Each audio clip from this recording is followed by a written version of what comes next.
Well, good morning, boys and girls. Happy Thursday to each one of you. Sorry, y'all almost started. Good morning. I always pause and wait for y'all to say, welcome to whatever grade, but we don't do that during morning time. So good morning and so good to see you. Please join me in the pledge to the Bible.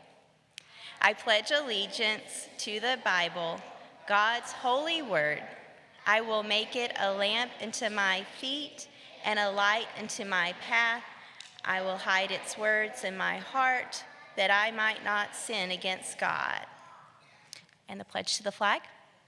I pledge allegiance to the flag of the United States of America and to the republic for which it stands, one nation, under God, indivisible, with liberty and justice for all. Thank you, boys and girls. Well, we're going to welcome back Miss Domajo. She's back with us. Glad that she's here in person. And go over our first 10 catechisms. She'll be doing the signs for us as well. So ears on me, but eyes on her, so you can follow along with the signs for our catechisms. Who made you? God made me. What else did God make? God made all things. Why did God make you and all things? For his own glory. How can you glorify God? By loving him and doing what he commands. Why are you to glorify God? Because he made me and takes care of me. Is there more than one true God? In how many persons does God exist? In 3 persons. Name these 3 persons. The Father, the Son, and the Holy Spirit. What is God? God is a spirit and does not have a body like man. Where is God? God is everywhere. Thank you. Thank you, Mrs. Domajo. We're going to continue on with our virtue of the week. I'll speak on it today, and then we'll look forward to our 6th grade friends doing a skit about the virtue tomorrow. I'm wondering if you can think for just a moment what this week's virtue is. What is this week's virtue? We talked about it on Monday and Tuesday. If you know what it is, will you turn to your neighbor and whisper it to them? And I'm going to have a friend tell me out loud. If you're not quite sure what it is, think for just a moment longer. And then, Asher, can you tell me what this week's virtue is? It is the virtue of excellence. If you knew that, or maybe you had a neighbor tell you that, then great job at remembering our virtue for this week. So we talked on Monday about the definition of excellence. The definition is the quality of being outstanding or extremely good. And in ancient Greek, the word they used for that was arete. Arete. That is actually a word the teachers and Mr. Lockyer and I are using this year for some of the learning the teachers are doing as we strive to be excellent in our profession. We also considered the opposite or the antonyms of excellence. And so when we think about those words, we would have words such as neglect. Neglect means you're not taking care of something. Often we'll hear that term when we hear of animals that have been neglected, that they're not being fed or they're not having the shelter they need. When we neglect something, we don't take care of it in a proper manner. Other antonyms for excellence are poor, unworthy, inferior, or lesser. So words that when we think of them, they have a negative connotation. They're not a positive, they're a negative. On Tuesday, I gave you the example of the temple being built and how the people strive to do those measurements and that building in exactly the way God told them to. They were striving for excellence in building of the temple. Boys and girls, we can also do that in our day-to-day lives. So I want you to think we're on a Thursday. We have one more day of the school week tomorrow. You probably have some maybe tests coming up or a project that you're finishing up. And even in our day-to-day lives here at school or outside of school, we can still strive for excellence.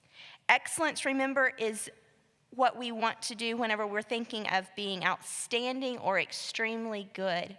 So as you're looking towards that spelling test this week or that project that needs to be turned in, you're striving to be extremely good in completing that work. We can even show that as we're walking in a quiet line or obeying our teachers right away. I can do that as I'm trying to get back to parents if they've emailed me, try to get back to that in a timely manner. All of our lives have places that we can strive for excellence. And we don't do that so that people look at us and think, wow, they're excellent. No, we do that so that we point them back to our Father in heaven and they see how excellent God is. So as we're working through our day, we're striving to shine that light that's inside of us because of who God is, and we are his image bearers. We strive to have excellence. We're going to sing our song with the help of some of our 6th grade friends, Trust and Obey. We can trust that God is excellent, and we can strive to have that excellency too.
Thank you, ladies, for leading us in that.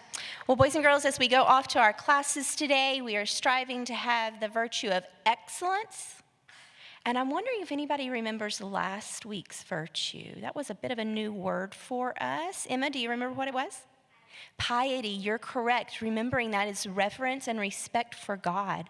So when we put those two things together, we think about the things that we should strive to do throughout our day, having reverence and respect for God, and then following that up with being his image bearers and striving for excellence. So as you go through today, think about those things, and let's do one of our sound off.